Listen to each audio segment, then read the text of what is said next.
Hi, this is Nicole, co-owner of BuyBuyPlanners. Today, I'm going to talk you through how to use the home buying process diagram, the pre-qualification page, and the home buying programs page. The diagram on this page is a valuable guide that walks you through the home buying process. You start in the middle in the black box, which tells you to meet with a lender.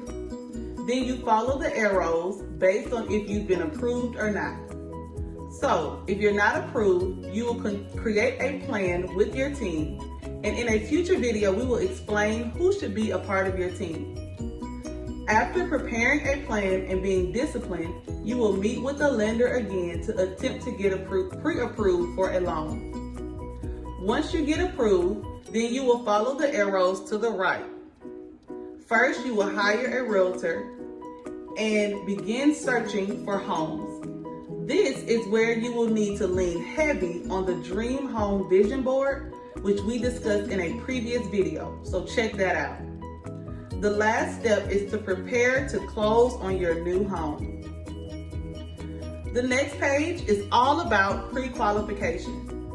It emphasizes the purpose of meeting with the lender before hiring a realtor and the documents you will need during this meeting.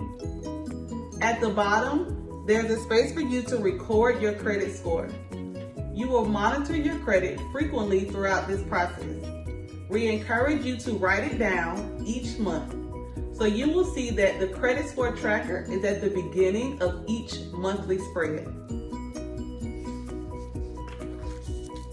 Lastly, the home buying programs page. This page is very straightforward. It lists a plethora of home buying programs. You may not qualify for all of these programs, but we think it is worth your while to be aware of them all. We wanted to put all the information in one place for your convenience. Thanks for watching, and don't forget to like us on Facebook and follow us on Instagram at BuyBuyPlanners. We will see you in our next video.